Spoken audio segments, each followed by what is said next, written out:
Without his ఈరోజు మనకి state form అయ్యేదే కాదు.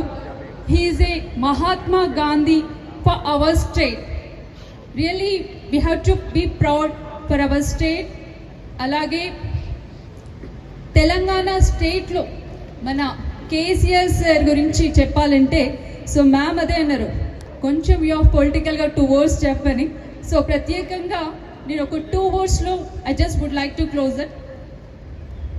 తెలంగాణ రాష్ట్రం ఏర్పడిన తర్వాత మహిళలకంటూ కేసీఆర్ సార్ ముఖ్యంగా ఆలోచించింది Kalyana Lakshmi, below poverty of the people who stays in the slum areas.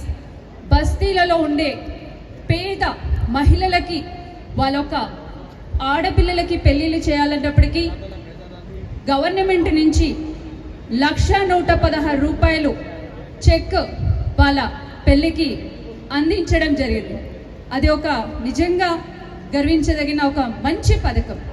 అలాగే మ్యారేజ్ అయిన తర్వాతప్పటికీ కూడా ప్రెగ్నెన్సీ వచ్చినప్పటికీ న్యూట్రిషన్ కిట్, డెలివరీస్కి కూడా మంచి 12 నుంచి 13 వేలు అలాంటి గవర్నమెంట్ మాకు ప్రొవైడ్ చేసినందుకు, రియల్లీ నాకు ఈ అవకాశం ఇచ్చినందుకు మరొకసారి ధన్యవాదాలు తెలియజేసుకుంటాను. Thank you and thank you very much.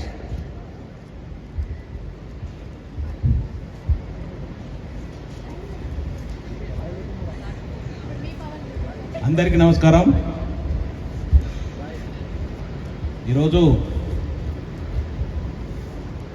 మహిళల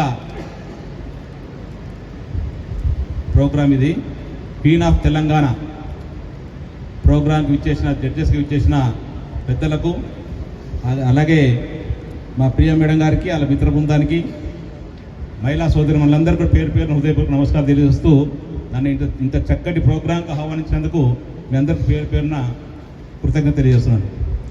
మహిళలు, ప్రతి పురుషుడు వెనుక ఒక మహిళ ఉంటుందంటారు. మహిళ లేనిదే ఏ పురుషుడు కూడా విజయం సాధించడం మనందరూ తెలిసిన విషయమే. చాలామంది పెద్దలు చెప్తుంటారు, మనకు తెలుసు, ప్రతి విషయం అందరూ తెలుసు. వ్యాపార రంగాల్లో ఒక పురుషుడు వ్యాపార రంగంలో రావాలన్నా, రాజకీయంలో రావాలన్నా, లేకపోతే ఏది రంగంలో ముందుకు సక్సెస్ కావాలంటే మాత్రం ఖచ్చితంగా పురుషుడు వెనుక ఒక తల్లినో, ఒక చెల్లినో, ఒక భార్యనో కంపల్సరిగా ఒక మహిళ ఉంటుంది. అది మనందరూ తెలిసిన విషయమే. కంపల్సరీ ఉండాలి, ఉంటుంది కూడా. ఉంటేనే సక్సెస్ అవుతాడు ప్రతి విషయంలో కూడా.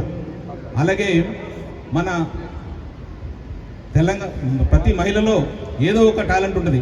ఆ టాలెంట్ని వెతికి బయటకు తీసి ఇలాంటి వేదికలు ముందుకు ఆ ప్రతిభను బయటకు తీసే విధంగా ఇలాంటి ఎన్నో వేదికలు రావాలని మనస్ఫూర్తిగా కోరుకుంటూ, ఈ సందర్భంగా ప్రియ గారికి స్పెషల్గా థ్యాంక్స్ చెప్తున్నాను. ఎందుకంటే మహిళల్ని చాలామంది కొంత తక్కువ చూసే విధంగా ఉంటుంది కాబట్టి ప్రియ గారు మహిళల్ని వాళ్ళ టాలెంట్ని వెతికి తీసే విధంగా ఈ కార్యక్రమం ఏర్పాటు చేయడం చాలా సంతోషకర విషయం.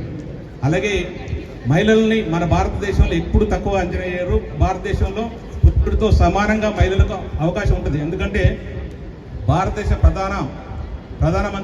తొలి ప్రధానమంత్రి ఇందిరాగాంధీ గారు, అలాగే రాష్ట్రపతి ప్రతిభా పాటిల్ గారు, అలాగే ప్రస్తుత రాష్ట్రపతి కూడా ద్రౌపది ముర్ము గారు. అంటే మన దేశంలో అత్యుత్తమైన స్థానాలు కూడా మహిళలు పొందినారు. ఇప్పుడు మహిళలు ఓన్లీ రాజకీయాల్లో కాకుండా వ్యాపార సంస్థల్లో కూడా వ్యాపారాలు కూడా చాలా గొప్పగా రాణిస్తున్నారు. ఎందుకంటే పెద్ద పెద్ద కంపెనీలకు, అంటే ఐసిఐసిఐ బ్యాంకు లాంటి సీఈఓలు కూడా చేసిన సందర్భం మనం చూస్తున్నాం. అలాగే సొంత కంపెనీలు పెట్టేసి పారిశ్రామికవేత్తలుగా రాణిస్తున్నారు. అలాగే స్పోర్ట్స్ దాంట్లో కూడా మహిళలు, అంటే